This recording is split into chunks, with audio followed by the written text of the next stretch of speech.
Once, deep in the forest near a small village, there lived a kind old man named Eli. He was known as the forest healer. People and animals alike trusted him. He lived alone in a wooden cabin, surrounded by tall trees, wildflowers, and the sounds of birds singing every morning. Eli loved the forest. Every day, he walked through it, listening to the whispers of the trees and the rustle of leaves. He spoke to animals gently, and they never ran from him. Even the shy deer and curious foxes came close to him. They knew he was safe. One morning, Eli was sitting outside his cabin, sipping tea, when he heard a strange sound. It was a deep, low cry, not a human cry, but not a normal animal sound either. It was full of pain, fear, and sadness. He stood up and followed the sound into the forest. As he walked deeper, the crying grew louder. Then, in a small clearing, he saw something that made his heart ache. A huge brown bear was standing there, holding a small cub in her mouth. The cub was not moving. The mother bear was crying. Tears ran down her face. When she saw Eli, she didn't growl or run. She just looked at him with big, sad eyes. Eli stayed calm. He slowly walked closer, talking softly.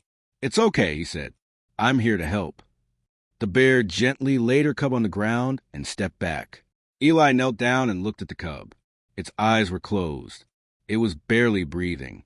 It had a deep cut on its side, and it looked like it hadn't eaten in days. Eli took off his coat and wrapped the cub carefully. He looked at the mother bear and said, "Let me try. Please trust me." To his surprise, the bear nodded. She followed Eli back to the cabin, walking slowly behind him. She never left his sight.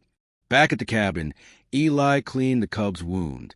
He made a special tea with herbs from his garden and gently dropped some into the cub's mouth. He kept it warm, fed it honey mixed with water, and stayed up all night watching over it. The mother bear sat outside the cabin, waiting. The next day, the cub opened its eyes. It let out a weak little growl. Eli smiled. "You're a fighter, little one."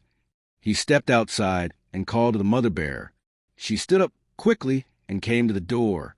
When she saw her cub alive, she made a sound Eli had never heard before. It was joy. Pure, deep animal joy. Days passed. The cub grew stronger. It began to walk again. The mother bear stayed close but never entered the cabin. Eli fed them both. He made sure they were safe. One morning, the mother bear came to Eli and touched his hand with her nose. Then she turned and walked into the forest, her cub following behind. They stopped once to look back and then disappeared into the trees. Eli stood there, tears in his eyes. He had helped many creatures, but this was different. News of what happened spread across the village. People said Eli had a gift. Some said the bears would return one day. Others believed the forest itself had chosen Eli as its guardian. Years passed. Eli grew older. But sometimes on quiet nights, he heard soft footsteps outside his cabin. And once in a while, he found a jar of honey left on his doorstep, with bear paw prints in the mud nearby. The forest remembered. The bears remembered. And the incredible had truly happened. But the story did not end there. One spring, many seasons after the cub had been healed, Eli heard the familiar cry of a bear. It was not a cry of sadness, but of welcome. He stepped outside and saw the same mother bear, now older, and her cub, grown tall and strong, standing at the edge of the forest. This time they were not alone. Behind them came more animals. Deer, foxes, birds, even a family of badgers. It was as if the whole forest had come to visit. The mother bear came forward and once again touched Eli's hand with her nose. The grown cub did the same. Then the animals sat around Eli's cabin, peaceful and calm. Eli understood. The forest had come to thank him. From that day on, animals came often, not only when they were hurt, but to share quiet moments. They brought gifts, feathers, berries, shiny stones. And Eli gave them herbs, food, and his stories. Children from the village began to visit too. They listened to Eli's tales and learned how to treat animals with kindness. Eli taught them about the plants, the weather, the ways of the forest. Soon, people stopped hunting in that part of the woods. They came protected instead. The forest changed. It grew stronger, greener. The animals trusted humans more. A balance had returned. One winter, Eli became very ill. He knew his time was near. As he lay in bed, he heard footsteps outside. But this time they were many. He opened his eyes to see the mother bear and her cub, now with cubs of her own, standing in the doorway. Behind them stood all the animals, and behind the animals, the villagers. They had all come. Eli smiled, tears in his eyes again. "Thank you," he whispered. The bears entered the cabin, gently, quietly. They lay beside his bed, keeping him warm. The villagers sang songs. The animals kept watch. And when Eli passed away, he was not alone. The villagers built a small shrine beside his cabin. The animals came every day. The forest had lost its healer, but it had not lost hope, for Eli's spirit remained.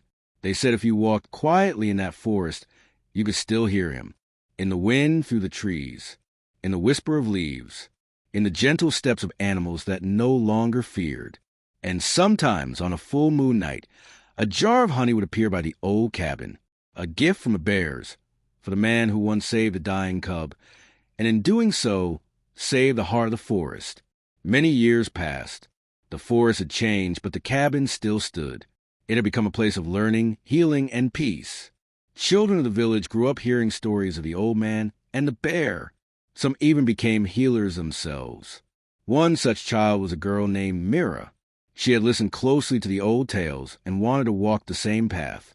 She began to spend time in the forest, speaking softly to trees, offering food to birds, learning which herbs help which pain.